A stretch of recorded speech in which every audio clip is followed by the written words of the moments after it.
Stop the match. Stop the match. We've got an elevated heart rate infraction. No wizard shall raise the heart rate unless specifically running towards a time-limited all-you-can-eat buffet.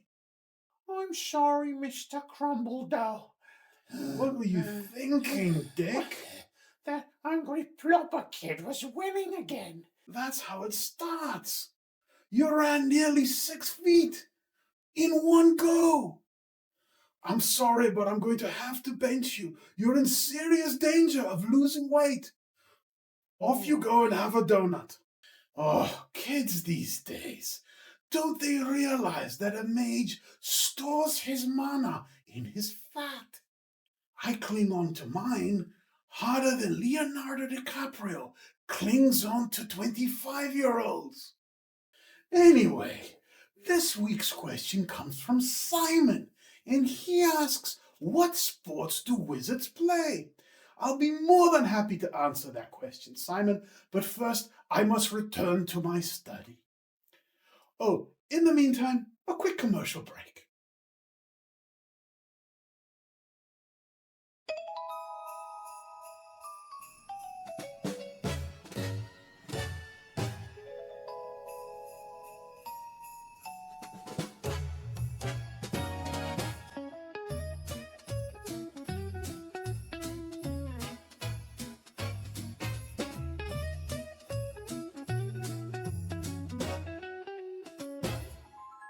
Hey, you Frosty the Blowman? Maybe. What's it to ya? Whoa, hey, whoa. Are you low on holiday cheer? Is sleep interfering with all the things you've got to get done? Call Frosty the Blowman at 1-800-GET-SNOW. Cash only. So, Simon, you wanted to know something about wizard sports.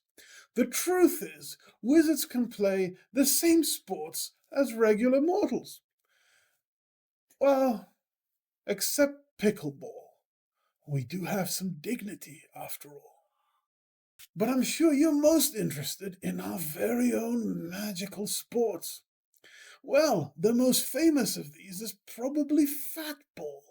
That's where two teams of chubby wizards clash on a buttered field trying to shoot a levitating meatball past the opponent's goal eater. Who can forget the great star Crispiano Croissanto? A man so buttery he once slipped out of his own jersey mid-game. This is a player who could strike a pass and curve it around 3 defenders and still have time to garnish it before it landed. Unfortunately, he was never very good at losing.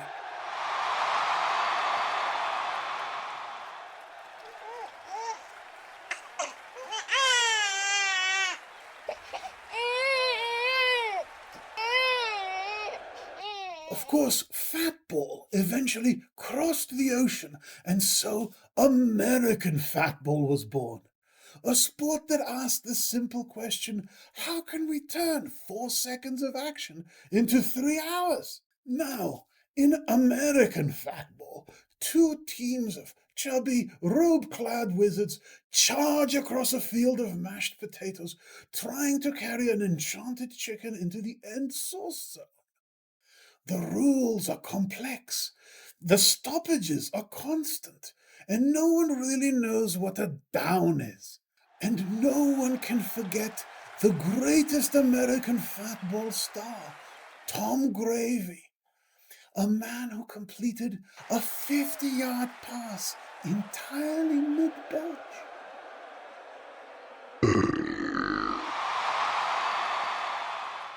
Such a shame about the year when he used a quail instead of a chicken.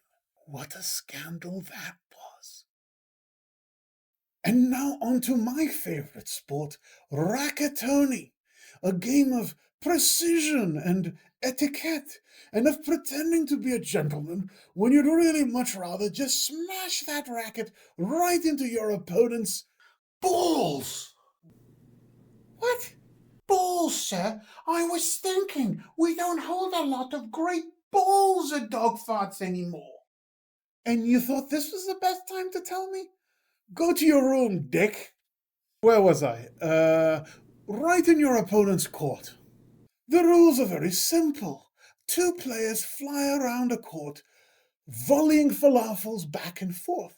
The winner of the point gets to eat the falafel, but no other nutrition is allowed. Now, I will never forget the bitter rivalry between the great Swiss roll himself, Larger Fatterer, and his nemesis, Ravioli Noodle. Great as that was, no final is spoken of more reverently than the clash at the U.S. Crouton between John McEncheese and Nougat Djokovic. I was in the audience that day. I can still hear the screaming.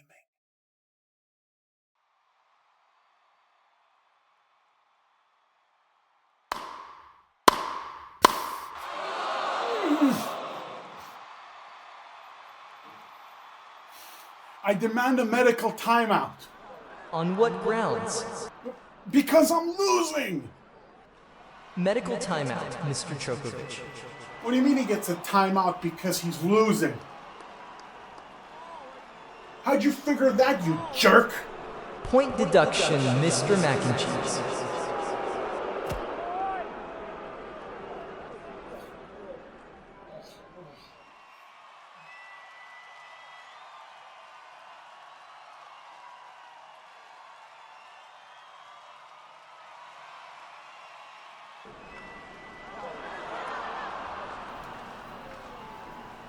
You cannot eat cereal!